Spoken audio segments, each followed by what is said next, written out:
দর্শক শ্রোতা, অবশেষে জনগণের মনের আশা পূরণ হলো। আজকে আপনাদেরকে যে নিউজটি পড়ে শোনাবো আপনারা সত্যি অবাক হয়ে যাবেন। তাই বলছি অবশ্যই পুরো ভিডিওটি না টেনে মনোযোগ সহকারে দেখবেন, তাহলেই সবকিছু বুঝতে পারবেন ইনশাআল্লাহ। তো কথা আর বাড়াবো না, ভিডিওতে চলে যাবো। তার আগে আপনাদের কাছে আমার ছোট্ট একটি অনুরোধ, আপনি যদি আমার চ্যানেলের নতুন দর্শক হয়ে থাকেন তাহলে অবশ্যই চ্যানেলটি সাবস্ক্রাইব করে পাশে থাকা বেল আইকনটি বাজিয়ে দিতে ভুলবেন না। আর যারা আমার এই ভিডিওটি পেজ থেকে দেখছেন তারা অবশ্যই ফলো দিয়ে রাখবেন। এখন আমি আপনাদেরকে পর্যায়ক্রমে তিনটি নিউজ পড়ে শোনাবো। তো চলুন প্রথম নিউজটি আমি এখন আপনাদেরকে পড়ে শোনাচ্ছি। ইবিএম, নির্বাচন কমিশন ও জনগণের অর্থের অপচয়। গত 23 এপ্রিল দ্য ডেইলি স্টারে প্রকাশিত এক প্রতিবেদনে উঠে এসেছে ৩,৮২৫ কোটি টাকা মূল্যমানের মোট ১.৫ লাখ ইলেকট্রনিক ভোটিং মেশিনের মধ্যে ১,৫০০ মেশিন ব্যবহারের অনুপযোগী হয়ে পড়েছে। ২০১৮ সালের নির্বাচনের ঠিক আগে প্রতিটি মেশিন ২,৩৫,০০০ টাকা দরে কেনা হয়েছিল, যা ভারতে ব্যবহৃত ইভিএম এর চেয়ে ১১ গুণ বেশি।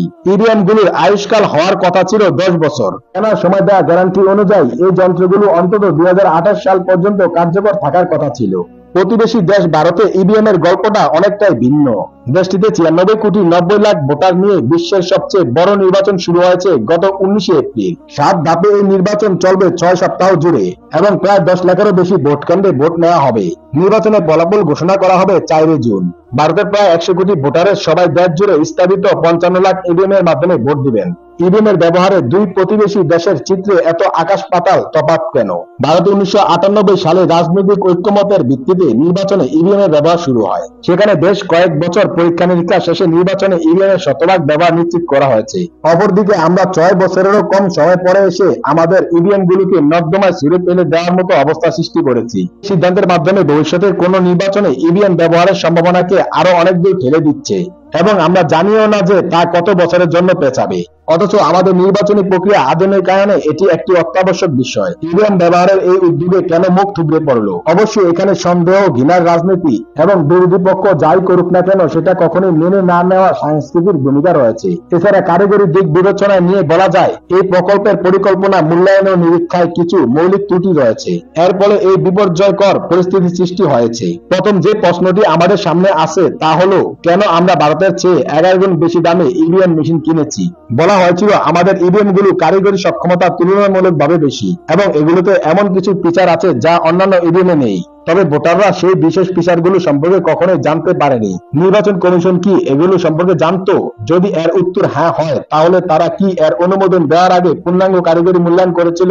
ভারতের ইভিএম এর একটি ফিচার ছিল পেপার ট্রেল। এর মাধ্যমে যখন কোনো ভোটার ভোট দেয় তখন সিরিয়াল নম্বর সহ স্লিপ প্রিন্ট হয়, যেখানে প্রার্থীর নাম ও প্রতীক উল্লেখ থাকে এবং ৭ সেকেন্ডের জন্য তা দেখা যায়। তারপর এটা সিল করা বাক্সে চলে যায়। প্রথমত এটা ভোটারদেরকে নিশ্চয়তা দেয় যে মেশিনে সঠিকভাবে তার ভোটটি গ্রহণ করেছে। দ্বিতীয়ত একটি প্রিন্ট করা রেকর্ড রয়ে যায়, যার মাধ্যমে পরবর্তীতে ফলাফল নিয়ে কোনো প্রশ্ন উঠলে তা যাচাই করা সম্ভব হয়। এই ফিচারটি ইভিএম এর মাধ্যমে ভোট গ্রহণের পুরো প্রক্রিয়া জনগণের আস্থা অর্জনে সহায়তা করে এবং আমাদের দেশে এর অনুপস্থিত পুরোপুরি বিপরীত ফল এনেছে। নির্বাচন কমিশন কেন এই ফিচারের জন্য জোরালো দাবি জানায়নি তা আমাদের বোধগম্য নয়। ভারতের ইভিএম এর চেয়ে ১১ গুণ বেশি দাম দিয়ে কেনার পরেও কি নির্বাচন কমিশন ইভিএম গুলোর গ্রহণের আগে যথাযথভাবে পরীক্ষা করেননি? আরো যে প্রশ্নটি রয়েছে সেটি হলো, নির্বাচন কমিশন কি নির্বাচনে ইভিএম ব্যবহারের বিষয়ে জনগণের আস্থা অর্জনে যথেষ্ট উদ্যোগ নিয়েছে? জনমনে যে ধারণাটি রয়েছে এবং অনেকেই যে কথাটি মনে প্রাণে বিশ্বাস করেন তা হচ্ছে ইভিএম কারসাজি করা যায়। নির্বাচন কমিশনের বোঝা উচিত ছিল যে ভোট দেওয়াকে মানুষ গুরুত্বপূর্ণ অধিকার এবং দেশের নাগরিক হিসেবে নিজের ক্ষমতা প্রকাশের মাধ্যম হিসেবে দেখে। পুরোপুরি আস্থা অর্জন করা না পর্যন্ত মানুষ এই যন্ত্রের মাধ্যমে নিজের অধিকার ও ক্ষমতা প্রকাশে অনীহা দেখাবে। নির্বাচন কমিশন কি সত্যি জনগণের আস্থা অর্জনে যথেষ্ট উদ্যোগ নিয়েছে?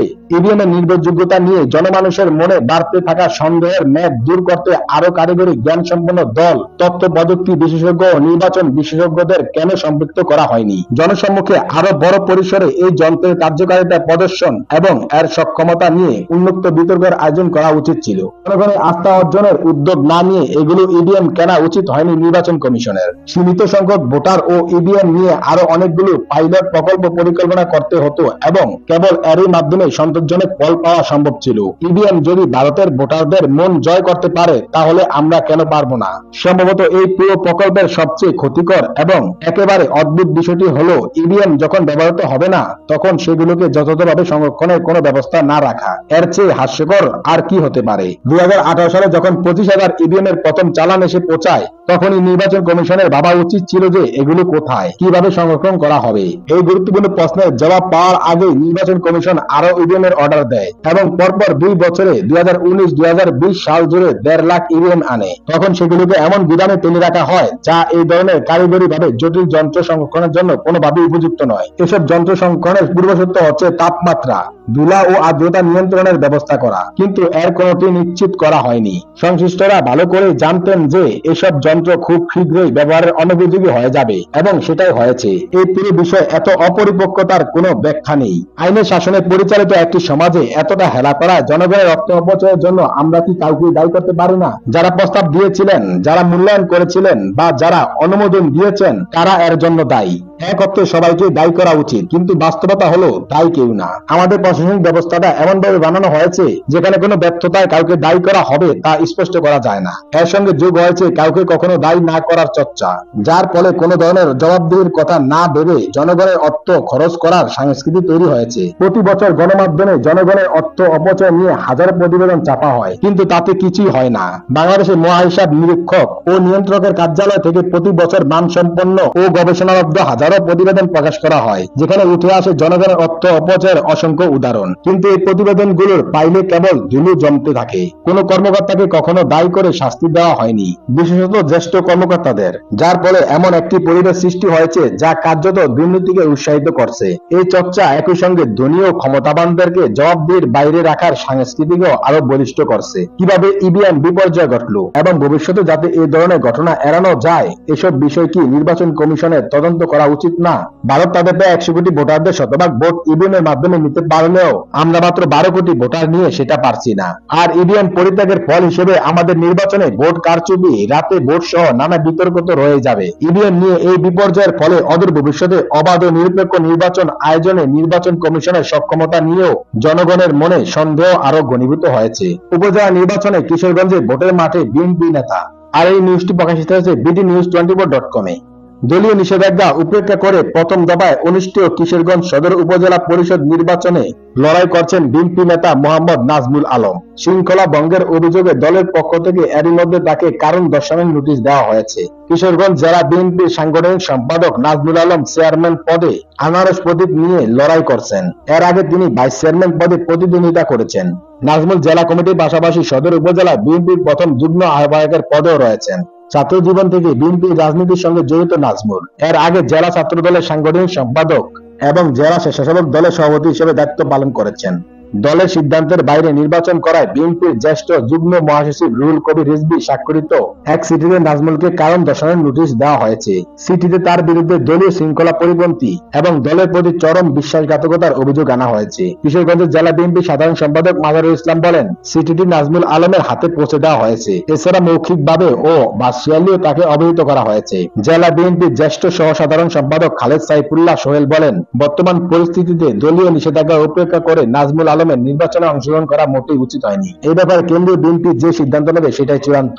এই ব্যাপারে নাজমুল আলম বলেন, 40 বছরের রাজনৈতিক জীবনে আমি তৃণমূল জনগণের সুখে দুঃখে পাশে থেকেছি। সেই মানুষদের জন্য কিছু করার ইচ্ছা নিয়ে নির্বাচনে প্রার্থী হয়েছি। তাছাড়া নির্বাচনে অংশ নিতে জনগণের চাপ ও ইচ্ছার প্রতি সম্মান জানিয়েছি। কারণ দর্শনের নোটিশ প্রসঙ্গে নাজমুল বলেন, দলের সিদ্ধান্তের সঙ্গে আমি দ্বিমত নই, তবে আশা করি কেন্দ্রীয় বিএনপি কিশোরগঞ্জ সদর উপজেলার কয়েক লাখ মানুষের চাওয়া পাওয়া এবং তাদের সঙ্গে আমার সম্পৃক্ততাকে আমলে নিয়ে বিবেচনা করবেন। আমি উত্তরে এই কথা বিএনপির নেতৃত্বকে বোঝাতে চেষ্টা করব। তারপরে দল যে সিদ্ধান্ত নেবে আমি মেনে নেব। আমি বিএনপিতে ছিলাম, আছি এবং ভবিষ্যতে থাকবো, বলেন বিএনপির নেতা। এখন আপনাদেরকে bdnews24.com এর আরো একটি নিউজ পড়ে শোনাচ্ছি। 5 মাস কারাবাসের পর জামিনে মুক্তি পেয়েছেন বিএনপি চেয়ারপারসনের উপদেষ্টা কাউন্সিলের সদস্য হাবিবুর রহমান হাবিব। রোববার দুপুরে কেরানীগঞ্জের ঢাকা কেন্দ্রীয় কারাগার থেকে হাবিব মুক্তি পান বলে দলের জ্যেষ্ঠ যুগ্ম মহাসচিব রুহুল কবির রিজভী জানান। হাবিবের এক আইনজীবী জানান, সবগুলো মামলায় উচ্চ আদালতে জামিন পাওয়ায় হাবিবের মুক্তি মিলেছে। ঢাকা কেন্দ্রীয় কারাগারের ফটকে হাবিবকে ফুল দিয়ে বরণ করেন দলের কেন্দ্রীয় নেতা অ্যাডভোকেট শামসুর রহমান শিমুল বিশ্বাস ও কৃষক দলের সভাপতি হাসান জাফির তুহিন। সেখান থেকে হাবিব নয়াপল্টনে বিএনপির কেন্দ্রীয় কার্যালয়ে যান।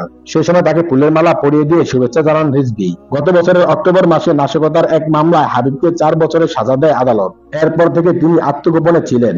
এছাড়া হাইকোর্টের একজন বিচারককে নিয়ে অবমাননাকর বক্তব্য দেওয়ায় তাকে তলব করেছিল আদালত। ওই বক্তব্য প্রত্যাহার না করায় তাকে 5 মাসের সাজা দেওয়া হয়। পরে 20 নভেম্বর মিরপুর ডিএসএস এলাকার একটি বাসা থেকে হাবিবকে গ্রেফতার করে র্যাব। 1990 সালে এরশাদ বিরোধী আন্দোলনের সময় তিনি বাংলাদেশ ছাত্রলীগের সভাপতি ছিলেন, যে কারণে নির্বাচন থেকে সরছেন না মন্ত্রী এমপি স্বজনরা। আলটিমেটাম, বিবৃতি, মন্তব্য, সাংগঠনিক বার্তা, টেলিফোনে অনুরোধ থেকে শুরু করে দলীয় কার্যালয়ের তলব পর্যন্ত করা হয়েছে। তারপরে উপজেলা নির্বাচন থেকে সরানো যায়নি মন্ত্রী ও এমপি স্বজনদের। বলা যায় সাংগঠনিক নির্দেশনা সরাসরি উপেক্ষা করছেন তারা। তাছাড়া কোনো ধরনের প্রতিদ্বন্দ্বিতা ছাড়াই কাউকে বিজয় না করার সিদ্ধান্ত পুরোপুরি বাস্তবায়িত হয়নি। 8 মে অনুষ্ঠিত নির্বাচনের প্রথম ধাপে মন্ত্রী ও এমপিদের প্রায় 16 জন নিকটাত্মীয় বা পরিবারের সদস্য উপজেলা চেয়ারম্যান পদে প্রতিদ্বন্দ্বিতা করছেন। তবে আওয়ামী লীগ এখনো আশাবাদী যে 8 মে নির্বাচনে প্রতিদ্বন্দ্বিতা করা এমপিদের আত্মীয় স্বজন ও পরিবারের সদস্যরা নির্বাচন থেকে সরে দাঁড়াবেন এবং স্বতন্ত্র প্রার্থী হিসেবে দাঁড়ানো আওয়ামী লীগ নেতাকে সমর্থন করবেন। এই নির্বাচনে আনুষ্ঠানিকভাবে কোনো প্রার্থী দিচ্ছেন না আওয়ামী লীগ। আওয়ামী লীগের গঠনতন্ত্রের 47-11 ধারায় বলা আছে, জাতীয় ও স্থানীয় সরকারের নির্বাচনে কেউ দলীয় প্রার্থীর বিরুদ্ধে প্রার্থী হলে সরাসরি বহিষ্কার হবেন। এমনকি প্রার্থী না হলেও কেউ দলীয় প্রার্থীর বিরোধিতা করলে তদন্ত সাপেক্ষে বহিষ্কার হবেন। শাস্তিমূলক ব্যবস্থা নেওয়া হতে পারে সেই সম্ভাবনা উপেক্ষা করে ক্ষমতাসীন দলের নেতাদের দলীয় নির্দেশনা না মানার বিষয়টি এবারই প্রথম নয়। এর আগেও স্থানীয় সরকার নির্বাচনের আগে আওয়ামী লীগ একই ধরনের হুঁশিয়ারি দিলেও পরে নির্দেশনা উপেক্ষাকারী নেতাদের সাধারণ ক্ষমা ঘোষণা করতে হয়। এমনকি তৃণমূলকে দলের সিদ্ধান্ত মানতে বাধ্য করতে আওয়ামী লীগ তাদের সনদে বহিষ্কারের বিধানও সংশোধন করেছে। আসন্ন উপজেলা নির্বাচন ঘিরে সৃষ্ট পরিস্থিতি নিয়ে ভাবিয়ে তুলছে কেন্দ্রীয় নেতাদের। সাংগঠনিক নির্দেশনা উপেক্ষার কারণ সন্ধান করছেন আওয়ামী লীগের শীর্ষ নেতারা। মূল কারণ হিসেবে তারা মনে করছেন, অতীতে একাধিকবার বহিষ্কারের কথা জানিয়ে পরে সাধারণ ক্ষমা ঘোষণা করা হয়েছে। বারবার একই পদক্ষেপ নেওয়ায় দলীয় নেতাকর্মীরা বিষয়টি হালকা হিসেবে নিয়েছেন। তাদের ধারণা, দল নির্বাচনের জন্য কৌশলগত অবস্থান ধরে রাখতে বহিষ্কারের হুমকি দেয়, সাংগঠনিক নির্দেশনা জারি করে, পরে ঠিকই সাধারণ ক্ষমা ঘোষণা করে। এই প্রসঙ্গে আওয়ামী লীগের যুগ্ম সাধারণ সম্পাদক বাহাউদ্দিন নাসিম বলেন, দল কৌশলগত কারণে অনেক সময় অনেক ধরনের সিদ্ধান্ত নিয়ে থাকে। এটা সব রাজনৈতিক দলই করে। তার মানে এই নয় যে অতীতের সিদ্ধান্ত এবারও কার্যকর হবে। দলের পক্ষ থেকে যে বার্তা দেওয়া হয়েছে সেটা যারা মানবে না তাদের বিরুদ্ধে সাংগঠনিক ব্যবস্থা নেওয়া হবে। আওয়ামী লীগের একাধিক সূত্র জানিয়েছে, বিভিন্ন সময় দলীয় শৃঙ্খলা পরিপন্থী কাজ এবং কথা বলার কারণে আওয়ামী লীগ থেকে অনেক নেতাই বহিষ্কৃত হয়েছেন। এর মধ্যে কেউ কেউ সাধারণ ক্ষমার আওতায় এসেছেন। উপজেলা এবং পৌরসভা পর্যায়ে বিদ্রোহী প্রার্থী হয়ে যারা নির্বাচনে অংশগ্রহণ করেছিলেন তাদের অনেককেই সাধারণ ক্ষমার আওতায় এনে উপজেলা ও জেলা পর্যায়ে আওয়ামী লীগের পুনরায় সদস্যপদ দেওয়া হয়েছে। তারা জানান, গত 15 বছরের শাসন আমলে সাংগঠনিক শৃঙ্খলা ভঙ্গ, বিদ্রোহী প্রার্থী, দলীয় কোন্দল সৃষ্টির মতো নানা কারণে দলের দায়িত্বশীল বেশ কয়েকজন নেতা, সংসদ সদস্য ও মন্ত্রীকে দল থেকে বহিষ্কার করে ক্ষমতাসীন আওয়ামী লীগ। দেখা যায় বহিষ্কৃত হয়েছিলেন এমন অনেক নেতাকে ফিরিয়ে আনা হয়েছে দলে। এমনকি দলীয় প্রার্থীর বিরুদ্ধে বিদ্রোহী প্রার্থী হিসেবে বিভিন্ন পর্যায়ে নির্বাচনে অংশ নিয়ে বহিষ্কৃতরাও পেয়েছেন সাধারণ ক্ষমা। এছাড়া দল বা সংগঠনের থেকে দলের বিরুদ্ধে নির্বাচন করা, দলের সঙ্গে নানা রকম প্রতারণা ও বিশ্বাসঘাতকতা এবং দলীয় নিয়ম নীতি ভঙ্গ সহ বিভিন্ন অভিযোগে বিভিন্ন সময় দল থেকে আওয়ামী লীগের শতাধিক নেতাদের বহিষ্কার করা হয়েছিল। এর মধ্যে গত কাউন্সিলর মিটিং এ যারা বিদ্রোহী প্রার্থী ছিল, ছোটখাটো অপরাধ করেছিল, তাদের সাধারণ ক্ষমা ঘোষণা করা হয়। অন্যদিকে বিদ্রোহী প্রার্থী হয়ে নির্বাচন না করলেও দলের নিয়ম নীতি ভঙ্গ সহ বিভিন্ন কারণে দল থেকে বহিষ্কৃত হয়েছেন সাবেক তথ্য সম্প্রচার প্রতিমন্ত্রী ও জামালপুর জেলা আওয়ামী লীগের সাবেক স্বাস্থ্য বিষয়ক সম্পাদক ডক্টর মুরাদ হাসান। পরে তাকেও সাধারণ ক্ষমা ঘোষণা করা হয়। এর আগে আওয়ামী লীগের যেসব নেতাকর্মীরা দলীয় প্রার্থীর বিরুদ্ধে গিয়ে নির্বাচন বা বিদ্রোহী প্রার্থীকে সহায়তা করেছিলেন তাদের বহিষ্কার বা শাস্তি নিয়ে স্বস্তির বার্তা দিয়েছিল দলটি। 2019 সালের 21 অক্টোবর বিদ্রোহী নেতাদের কাছে পাঠানো হয় চিঠি।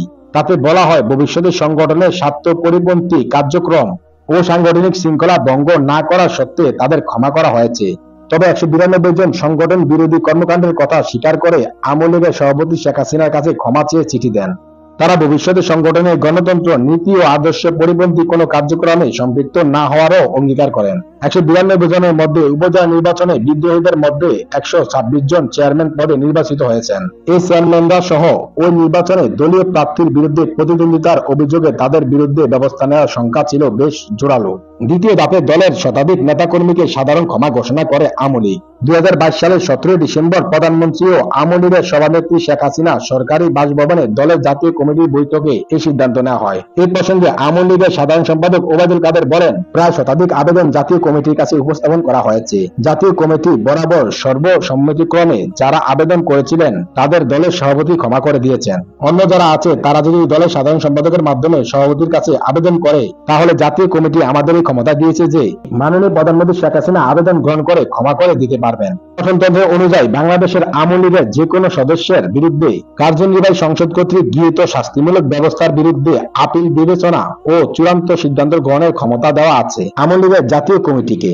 সেই কমিটির বৈঠকে বিভিন্ন নির্বাচনে নৌকা প্রতীকের বিরুদ্ধে অবস্থান নেওয়া বিদ্রোহীদের ক্ষমা করার সিদ্ধান্ত আসে। আওয়ামী লীগের জাতীয় পরিষদের বৈঠকে দলের বহিষ্কৃতদের সাধারণ ক্ষমা করার সিদ্ধান্তের পরপরই প্রায় কয়েকশো আবেদনের ফাইল জমা পড়ে আওয়ামী লীগের দপ্তরে।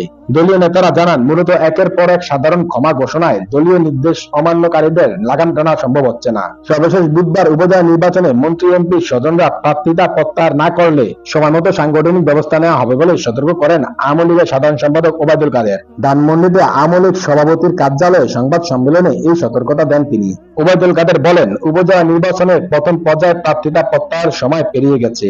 এদের মধ্যে অনেকেই বলেছেন যে আমরা বিষয়টি আরো আগে জানলে সিদ্ধান্ত নিতে সুবিধা হতো। তারপরেও কেউ কেউ প্রার্থিতা প্রত্যাহার করেছেন, আবার কেউ করেননি। নির্বাচন কমিশনের সময় শেষ হয়ে গেলে প্রার্থিতা প্রত্যাহার করতে পারেন না। এই বিষয়টা চূড়ান্ত হতে নির্বাচন পর্যন্ত অপেক্ষা করতে হবে। এখানে কেউ অমান্য করলে সাংগঠনিক ব্যবস্থা নেওয়ার সুযোগ আছে দলে, সময়মতো সিদ্ধান্ত নেওয়া হবে। তো দর্শক শ্রোতা, আশা করছি আপনারা সবগুলো নিউজ মনোযোগ সহকারে শুনেছেন এবং সেখানে কি বলা হয়েছে তাও বুঝতে পেরেছেন। এই বিষয়ে নিয়ে যদি আপনাদের কোনো মতামত থাকে তাহলে অবশ্যই তা কমেন্ট করে জানাতে পারেন। ভিডিওটি এ পর্যন্ত, দেখা হচ্ছে পরবর্তী ভিডিওতে। সে পর্যন্ত সবাই ভালো থাকবেন, সুস্থ থাকবেন। আল্লাহ হাফেজ।